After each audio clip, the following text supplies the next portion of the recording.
Around 5 years ago, I was in college and in the market for a new iPhone. The one I currently had at the time was pretty old and starting to have major problems. The biggest one was that no matter what charger I used, the phone wouldn't charge half the time. You had to unplug it and plug it back in about 10 different times before it might work. I wasn't making a whole lot of money at the time either, and I wanted to get the best deal that I could. I was in college at the time and a freshman.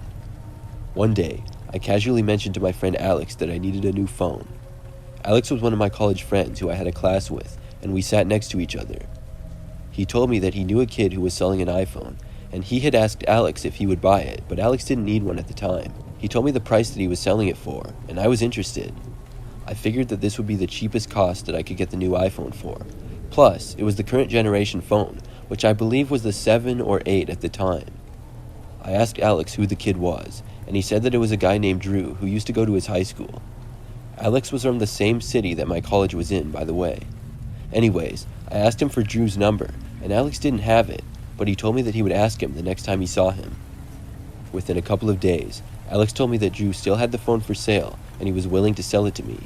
He told me that he gave Drew my number, and he would text me about buying the phone. But he didn't text me that day. The following day, he did, asking if I wanted to buy the phone, and I said yes, then confirmed the price with him, and luckily it was still the same. Drew sent an address of a park and said that he would sell me the phone there and to come when he got off of work at about 9 p.m. that night.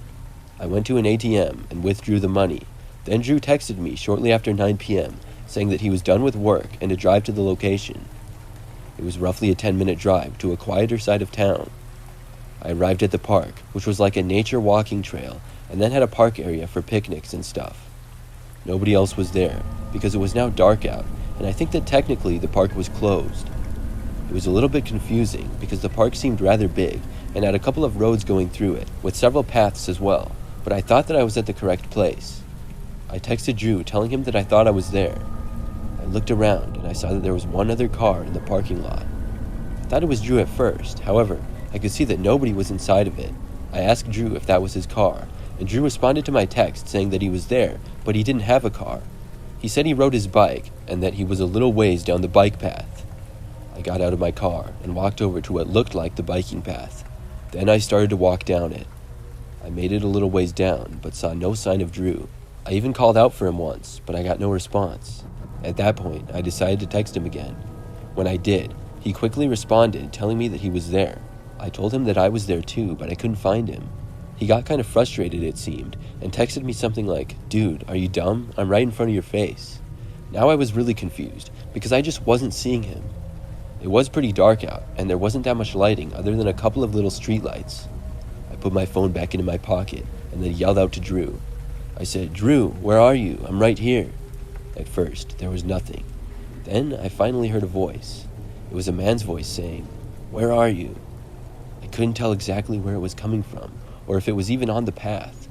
Then the voice yelled out to me again.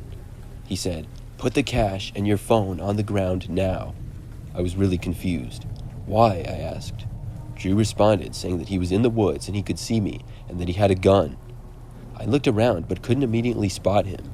He yelled at me to stop looking around and do what he said or he would shoot me. I wasn't even thinking about if he actually had a gun or not, but for some reason, I just decided to run. I sprinted back the way I had come from, and as I ran, I hoped that I wouldn't hear any gunshots. Thankfully, I didn't, and the farther I got away, the faster I ran. I could feel the adrenaline running through my body. At last, I made it back off the path and into the parking lot. I didn't stop sprinting until I had made it back inside my car and then screeched away out of there. I drove back to my college dorm and felt incredibly lucky to be alive. I also still had the cash and my phone as well. The next day, I found Alex and told him how his friend had tried to rob me at gunpoint. Alex couldn't believe what I was saying at first, but he admitted that he considered Drew to be a pretty shady character. He said that he and Drew were not that close of friends anyways. We agreed that it should be reported to the police, which I did, and Drew was apprehended for the incident.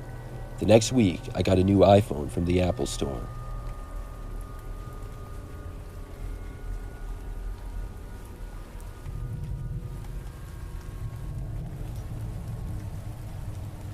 This story takes place back when I was younger. I was 13 at the time, and the year was 2013. For my birthday, I received a brand new iPad from my parents. This was probably one of the greatest gifts I've ever gotten, and I was really excited about it. I set it up and then immediately began downloading all the fun and cool apps that were popular back then. A lot of games and social media apps. I was also brand new to social media in general at the time, and had just recently created an Instagram, Snapchat, as well as a Facebook. One of the apps that I got on the iPad was the Kik app, which was really popular for instant messaging back then. I got it mainly to chat with my friends and things like that, because back in the day, Snapchat didn't have a chat function, and Instagram didn't have direct messages either. I would say that about 2 weeks or so after receiving my new iPad, I was using it all the time and having lots of fun. It was summer vacation from school, so I had plenty of time on my hands. But one night, as I was on Kik, I got a message from a user that I didn't know. I don't remember exactly what the username was, but the profile image was like a cartoon guy's face. I remember they started out by saying hi, and their name was Bob. I responded, and we began chatting. At the time, I was just bored, and would chat with anybody on the app. It was the internet, and I was fairly new to it all. I remember that I chatted on and off with Bob for probably 2 days or so. It was very basic at first, and I think we would just talk about what we were doing and how our days were going. It kinda came out of nowhere when he asked if he could come over to my house. I told him no because I doubt he lived anywhere near me, and I didn't even know who he was in real life. His response to this was that he lived right by me and he could come over any time. I had never told him where I lived, and I didn't have it anywhere on my profile, so I was a little bit weirded out by Bob now. I didn't respond to him, and I decided that I wouldn't talk to him anymore. Instead, I just talked to my friends that I already knew on Kik. The next day, Bob messaged me again on Kik. He asked me what I was doing and if I wanted to hang out today. This time, I didn't bother responding to him at all, and I just ignored it. I figured that he would probably stop talking to me too, but he didn't. That night, I was up really late playing on my iPad in my bedroom. It was the summer, so I didn't have to be up early the next morning or anything. It was probably like midnight, and I saw a notification that I had a message on Kik. It was Bob sending me yet another message. I clicked on it to see what he said this time. He said that he was at my house and asked if he could come inside. I figured that he had to be joking, and this was a pretty crazy thing for him to say to me. "What?" I texted back to him with a bunch of question marks. He replied very quickly, saying that he was at my house and I should come outside so that I could meet him. I responded saying that I didn't believe him. Just then, I heard the sound of a knock coming from my bedroom window. I jumped up when I heard it. My bedroom window was mostly covered by blinds, but I could partially see out of it, and from what I saw, I could see a hand and part of an arm. I texted Bob to go away and leave. He didn't reply to my text on Kik. Instead, he knocked again. I walked over and looked to see who exactly it was. I pulled the blinds back a little and saw that Bob was some random guy who was much older than me. He was short and sort of big. He was waving at me and signaling me to open my window.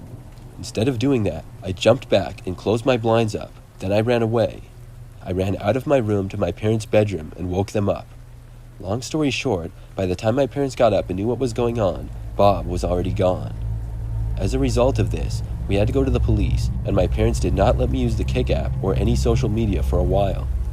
I remember my parents saying that the Bob guy deleted his account after the incident, and I don't know if he was ever found.